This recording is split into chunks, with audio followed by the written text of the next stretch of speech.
একটা দিদিভাই আমাকে কমেন্ট করেছে যে দিদিভাই তুমি বাচ্চা সামলে তোমার সংসার সামলে পুজো করে তোমার ঘরে ঠাকুর আছে প্রতিষ্ঠা করা সেখানে পুজো করে তারপরে তোমার ভিডিও করার কিভাবে সময় পাও, তুমি সত্যি অসাধারণ, এরকম টাইপের একটা কমেন্ট আমাকে করেছে। যে কমেন্ট আমার মনটা ছুঁয়ে গেছে। সত্যি কথা, এরকম টাইপের কমেন্ট আসলে না সত্যিই ভীষণ ভালো লাগার একটা বিষয় থাকে। সবাই আমাকে অনেক ভালোবাসে, আমার মেয়েকে ভীষণ ভালোবাসে। এবার তার মধ্যেও কিছু কিছু কমেন্ট আছে না যেটাতে একদমই মন ছুঁয়ে যায়। তো তাদের উদ্দেশ্যে আমি একটা কথা বলতে চাই, তোমাদের ভালোবাসায় সত্যি কথাই সবই সম্ভব। তো দেখো আজকে আমি পুজো করি, ঘরের কাজ বাজ করি, যা করি, আমরা তো জয়েন্ট ফ্যামিলি, সব কাজ যে আমাকে করতে হয় তা কিন্তু না। আমাদের মিলেমিশে কাজ হয় কিন্তু সব কিছুই, সংসারের যে কাজটা আর কি। তো তার মাঝখানে কিন্তু আমি পুজো করারও সময় পেয়ে যাই।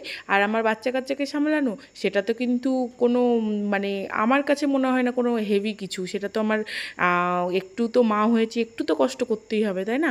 তো ওইটুকু কষ্ট না করলে আর কী করে হবে। আর পুজো করার কথা বলছো, পুজো করতে আমার অনেকটা সময় লাগে, কিন্তু এই যে পুজোর সময়টুকু যে আমি কি শান্তি পাই আমি তোমাদের বলে বোঝাতে পারবো না। তো সেই সময়টুকু আমি ভালো মতোভাবে, আমার মা সেই মানে বলে না যে ভগবান থাকলে কোনো দিনও তার কোনো প্রবলেম হতেই পারে না, এটা সত্যি কথাই। আমার মাকে দিয়ে আমি প্রমাণ যে আমার কোনো দিনও কোনো রকমভাবে কোনো প্রবলেম আসলেও সেটা সংশোধন হয়ে যায়, বুঝেছো? আর ভিডিও করার কথা বলছো, সেটা তো এটা এখন আমার প্রফেশন হয়ে গেছে। তো সেই সব যত হাজার কাজের মাঝখানেও আমাকে কিন্তু একটুখানি সময় বার করে 10 মিনিট সময় হলেও কিন্তু আমি ভিডিওটা করে নিই। আমার শরীর অসুস্থ থাকলেও কিন্তু আমি ভিডিওটা করে নিই। কেন করি জানো? কারণ এখন এটা আমার কাজের মধ্যেই পড়ে। যেমন সংসার সামলে, বাচ্চা সামলে যখন বাইরে মেয়েরা কাজ করতে যায়, চাকরি করে, তো সেটা যেমন একটা কাজ, এটাও কিন্তু আমার কাছে এখন কাজ হয়ে গেছে। এতদিন একটা শখে আমি ভিডিও বানাতাম, কিন্তু এটা এখন আমার কাছে সত্যি কাজ, প্রফেশন হয়ে গেছে আর কি। তো দেখো আমার অম্বুবতীটা পার হয়েছিল, তো অম্বুবতী পার হয়ে গেলে মানে অম্বুবতী হয়ে গেলে সমস্ত আসন পরিষ্কার করে, কাপড় জামা ঠাকুরের সমস্ত পোশাক চেঞ্জ করে, স্নান করিয়ে তবে সব কিছু পরিষ্কার করতে হয়। তো যেহেতু আমার এতগুলো ঠাকুর ছিল, তো তো সেদিন আমার পুরো 3 ঘন্টা সময় লেগেছে। তো আমি মেয়েকে পুরো খাইয়ে দাইয়ে সেদিনকে রান্নাবান্না আমি করিনি, নিচেই হয়েছিল সমস্ত রান্নাটা। আর মেয়েকে খাইয়ে দিয়ে আমি এখানে পুজো করতে এসে চলে এসেছিলাম সাথে সাথে। আর মিডিলে একবার আমার হাজব্যান্ড খাইয়ে দিয়েছিল, ওকে একটা কলা খাইয়ে দিয়েছিল, আর কিছু খাওয়াতে লাগেনি। তারপর আমি আবার পুজো টুজো করে উঠে ওকে আমি ফট করে খাইয়ে দিয়েছি, এটাই। আর আমার ছেলে তো সব কিছু একাই করতে পারে। সেই জন্য বলে না, ভগবানের সেবা করলে না কখন কোন টাইমে দিয়ে তোমার প্রবলেমগুলো সলভ হয়ে যাবে তুমি নিজেও বুঝতে পারবে না। তো তার উপরে ভরসাটা অনেকটা রাখার দরকার। মানে যাই হয়ে যাক না কেন, এটা ভরসা রাখতে হবে যে সে কখনো খারাপটা করবে না, যেটা করবে ভালোর জন্য করবে আর আমার মঙ্গলের জন্যই করবে। আর আজ অবধি কিন্তু সেটাই হয়ে এসছে, জানো তো। আজকে আমি যতবার, আমার মনেও কি কষ্ট নেই, আমার সাথেও কি খারাপটা হয়নি, বা আমার সাথেও কি প্রবলেম হয় না, হয়, অবশ্যই হয়। কিন্তু আমার এই যে আমার রাধা গোবিন্দের ওপর আর আমার মায়ের ওপর যে অটুট একটা বিশ্বাস, না সেই বিশ্বাসটা জোরেই না আমার সব কিছু ঠিক হয়ে যায়, সেটা আমার মনে হয়। এটাই আমার বিশ্বাস। এটাই আমি মনে করি যে মায়ের ওপর আর রাধা গোবিন্দের ওপর বিশ্বাস রাখলে যে কোনো কাজ হাসতে হাসতে সব কিছু একদম প্রবলেম চুটকি মেরে সলভ হয়ে যাবে, বুঝেছো? তো এটাই আমি তোমাদেরকেও বলতে চাই। তো দেখো আজকে কিন্তু এটা আমার কিন্তু একটা অনেক বড়, আমি যে পেমেন্ট পেয়েছি ফেসবুক থেকে, এটা কিন্তু আমার অনেক বড় একটা স্বপ্নও ছিল।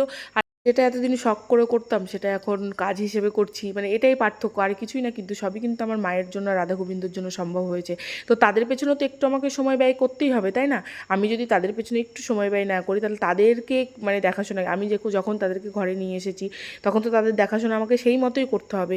কিন্তু বিশ্বাস করো দিদিভাই, আমার কোনো অসুবিধাই হয় না, আমার মনেই হয় না কখনো যে এটার জন্য আমার কাজে অসুবিধা হচ্ছে বা কিছু হচ্ছে। হ্যাঁ, এটা হতে পারে যে আমি হয়তো যেখানে 1 ঘন্টা শুতে পারতাম দুপুরবেলাটা, সেখানে নাই আমি 10 মিনিট শুলাম, এটাই তো পার্থক্য। এটা আমার কাছে কোনো ব্যাপারই না, এটা আমার কিছু মনেই হয় না। কারণ সবার আগে না তাদের সেবাটা আমার সবচাইতে বেশি জরুরি, তারপরে আমার ছেলে মেয়ে আছে। অবশ্যই। আর তোমার কথাটাও আমি সত্যি এত খুশি হয়েছি, এত খুশি হয়েছি, আমি তোমাকে বলে বোঝাতে পারবো না যে তুমি এত সুন্দরভাবে একটা কমেন্ট করেছো। আর সত্যি কথা বলতে আমার পেজে মানে বেশ কিছুদিন ধরে একটু প্রবলেম চলছে, একটু প্রবলেম। হয়তো এটা স্বাভাবিক ব্যাপার, সবার পেজেই হয়, আর এটা ঠিকও হয়ে যাবে খুব তাড়াতাড়ি। সেটাও আমার খুব মানে বিশ্বাস আছে আমার নিজের ওপরে যে আমি এমন কন্টেন্ট দেবো এক লাফে হয়তো উঠে যাবে, কিন্তু সেটা তো হয় না, একটু সময় লাগে, সব কিছুর জন্য একটু সময় সাপেক্ষ ব্যাপার থাকে। তো আজকে অনেকগুলো ফুল তোলা হয়েছিল, তো আমি ভাবলাম মাকে, রাধা গোবিন্দকে আমি একটু ফুলের মালা করে পরিয়ে দেবো, কারণ জবা ফুলও অনেকগুলো পাওয়া হয়েছিল। তো দেখো এই সব করতে করতে না মায়ের কাছে কখন যে সময়টা কেটে যায়, 3 ঘন্টা সময় লেগেছে কিন্তু 3 ঘন্টার সময়টা কিন্তু আমার কিছু মনেই হয়নি। মানে এমন মনে হয়েছে হয়তো 1 ঘন্টার মধ্যে সব কিছু হয়ে গেছে। মানে সত্যি কথা বলতে আমার কিছু মনেই হয় না, যে সময়গুলো হয়তো লাগে কিন্তু এত মানে আমি তো কী বলো তো ধীর স্থিরভাবে কাজ করতে পছন্দ করি না। আমি একটু মানে চটপটে করে কাজগুলো করে নিই, তো সেই জন্য একটু তাড়াহুড়ো করে হয়ে যায়। আমি যদি ওই কাজটাই ধীর স্থির করে করি তাহলে তো আমার সারা দিন লেগে যাবে, তা বাকি কাজগুলো আমি কখন করব, তাই না? তো যাই হোক, তোমাদের ভালোবাসায় আর তোমাদের এত ভালো ভালো কমেন্টে আমি তো পুরো মানে এত খুশি, এত আনন্দ লাগে, এত ভালো লাগে, ভিডিও করার সাহস আর এনার্জি না দুটোই বেড়ে যায়। আর অনেকে এটাও কমেন্ট করে, দিদিভাই তোমার অনেক এনার্জি, তুমি এত এনার্জি কী করে পাও আমাকে একটু বলো প্লিজ। তো দেখো, এনার্জি সেটা কিছুই না, এনার্জিটা হচ্ছে মনের ব্যাপার, বুঝেছো? মনটাকে আগে ভালো রাখতে হবে, তবেই কিন্তু শরীরে এনার্জি পাওয়া যাবে। তুমি যখন মনটা ভালো থাকবে না দেখবে, তখন কিন্তু শরীরে কোনো মতেই এনার্জি আসবে না, এটা স্বাভাবিক ব্যাপার। মানুষের মনটাকে আগে সবার আগে ভালো রাখতে হয়। ভালো রাখবে কিসে? তুমি একটা জিনিসের জন্য মন খারাপ হয়েছে, তুমি দেখছো যে তোমার এই জিনিসটার জন্য মন খারাপ হয়েছে, কিন্তু তুমি মন খারাপের মধ্যে ডুবে থাকলে না তুমি কখনো ভালো মানে ভাবে থাকতে পারবে না বা ভালোভাবে বাঁচতেও পারবে না। তো এটা ভাবতে হবে তোমার শান্তিটা কোথায়, যেখানে গেলে তোমার ভালো লাগে তুমি সেখানেই কিছুক্ষণ সময় কাটাও, একা কাটাও বা দুজনের সাথে কাটাও, যাই কাটাও না কেন, কিন্তু সময়টা একাকিত্বভাবে সেই ভালো লাগার জায়গায় কাটাও। দেখবে মন আপনা আপনি ভালো হয়ে যাবে। আর নিজের ওপরে বিশ্বাস রাখতে হবে, যে এটা নিজের ওপরে আর ভগবানের ওপরে বিশ্বাস রাখতে হবে, যে ভগবান কখনো খারাপটা কোনো কিছুই করবে না, যা করবে ভালোর জন্য করবে। আর দেখছো এই যে আমার পুচকুটা এদিক ওদিক ছুটে ছুটে বেড়াচ্ছে, তাও আবার নুনতু হয়ে, মানে কি বলবো, পুজো করছি যেহেতু সেই জন্য আমার হাজব্যান্ড কান্নাকাটি করছিল, ওই জন্য আমার হাজব্যান্ড ওকে ছেড়ে দিয়েছে, নিন্তু করে ছেড়ে দিয়েছে, যে যাও, মায়ের কাছে গেলে তো ছোঁয়া নাড়া হলেও তো কোনো অসুবিধা হবে না।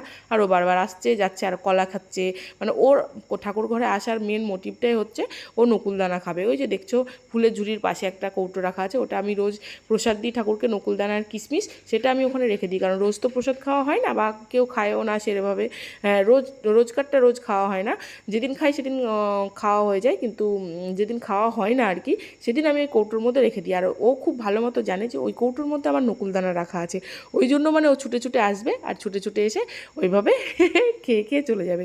তো আমার পুজো করতে, দেখো পুজোর সামগ্রী তো সবাই তো জানো, পুজো করতে কী কী লাগে, কেমন করে পুজো করতে হয়, আমার নতুন করে বলার বা বোঝানোর কিছুই নেই। তো আমার অন্যান্য দিন পুজো করতে সময় লাগে 40 থেকে 45 মিনিট, আজকে সময় লেগেছে 3 ঘন্টা, কারণ আজকে একটু স্পেশাল দিন ছিল তো সব কিছু চেঞ্জ করিয়েছি। আর আমার ভিডিওটা কেমন লাগলো অবশ্যই একটা কমেন্ট করে জানিও।